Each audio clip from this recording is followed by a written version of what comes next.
पुराणों की है ये बात, जरूर जान लें। आपने कभी सोचा है कि सब कुछ अच्छा चलता है, लेकिन अचानक से जिंदगी में ऐसी उथल पुथल मच जाती है कि बस मन में यही आता है कि शायद भाग्य ही साथ नहीं दे रहा है। लेकिन क्या आप जानते हैं कि ऐसा क्यों होता है? क्यों अचानक से जिंदगी में ऐसी उथल पुथल मच जाती है? अगर ऐसे सवाल आपके मन में भी आते हैं तो पुराणों में आपको इनके जवाब मिल सकते हैं।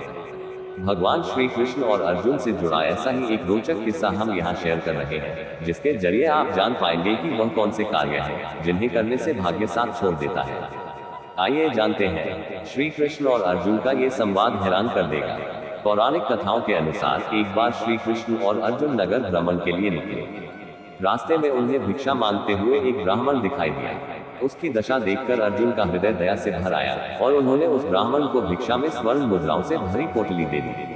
पोटली पाकर ब्राह्मण अपने सुखद जीवन की कामना करते हुए घर लौट ही रहा था कि मार्ग में एक लुटेरे ने उसकी पोटली छीन ली। दुखी और परेशान मन से ब्राह्मण फिर से भिक्षावृत्ति में लग गया। अगले दिन अर्जुन की दृष्टि जब उस ब्राह्मण पर पड़ी तो उन्होंने इसका कारण पूछा। भाग्य के खेल पर जब हैरान हुए अर्जुन के पूछने पर ब्राह्मण ने पूरी घटना बताई। ब्राह्मण की पूरी व्यथा सुनकर अर्जुन को उस पर फिर से दया आ गई और इस बार उन्होंने उस गरीब ब्राह्मण को बहुमूल्य रत्न मानिक दिया। मानिक लेकर ब्राह्मण अपने घर पहुंचा। चोरी के भय से उसने मानिक को एक पुराने घड़े में छुपा दिया। दिन भर की थकान के चलते ब्राह्मण को नींद आ गई। उधर ब्राह्मण की पत्नी भी नदी से पानी लेने के लिए चली गई, लेकिन रास्ते में ही हाथ से गिरकर घड़ा टूट गया। तब वह पुराना घड़ा लेने घर पहुंची जिसमें ब्राह्मण ने मानिक छिपाकर रखा था।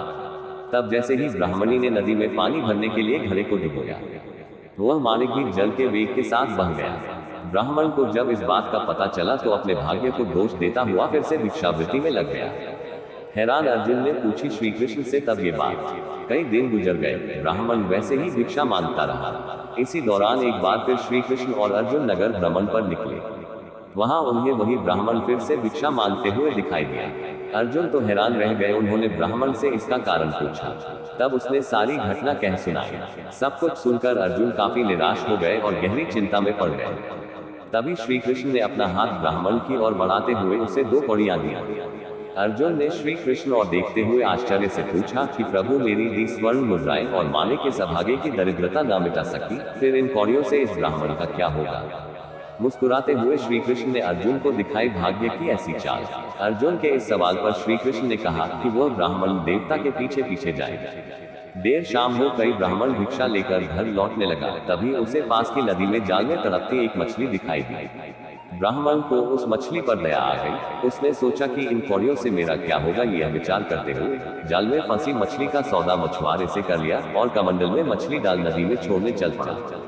तभी मछली के मुंह से वही मानिक निकला जो उसने घड़े में छुपाया था। मानिक देख ब्राह्मण खुशी से चिल्लाने लगा, मिल गया, मिल गया। भाग्यवश उसी समय ब्राह्मण की मुद्राएं लूटने वाला लुटेरा भी वहीं से गुजर रहा था। उसने समझा कि ब्राह्मण ने उसे पहचान लिया है, तो उसने भी पकड़े जाने के डर से स्वर्ण मुद्राओं से भरी पोटली ब्राह्मण को लौटा दी। श्री कृष्ण ने कहा, कभी मत भूलना यह बात। ब्राह्मण के साथ अब जो घटित हो रहा था वो सब देख अर्जुन ने भगवान कृष्ण को नमन करते हुए पूछा, हे केशव, ये कैसी लीला है? आपकी जो काम स्वर्ण मुद्राएं और मूल्यवान मानिक न कर सका, वह आपकी 2 कौड़ियों ने कर दिखाया। तब श्री कृष्ण ने कहा कि हे पार्थ, ये केवल अपनी सोच का अंतर है। तुम्हारे स्वर्ण मुद्राएं देने पर उस ब्राह्मण ने केवल अपने सुख की कामना की, लेकिन मेरे कौड़ियां देने पर उसने मछली के दुख के बारे में सोचा। बस यही फर्क है और भाग्य का साथ पाने का रहस्य भी कि जब आप दूसरों के द्वैत के बारे में विचार कर दूसरे का भला करने के लिए आगे बढ़ते हैं, तब ईश्वर भी आपका साथ देता है और भाग्य अपने आप मेहरबान होता है। लेकिन जो अपने हित के लिए दूसरों का हित सोचने और करने से पीछे नहीं हटते, भाग्य उनका साथ कभी नहीं देता। अगर आपको हमारी वीडियो पसंद आई हो तो हमारे चैनल को सब्सक्राइब करके बेल आइकन जरूर दबाएं। लाइक, शेयर, कमेंट करना ना भूलें और कमेंट में जय श्री कृष्ण जरूर लिखें। राधे राधे।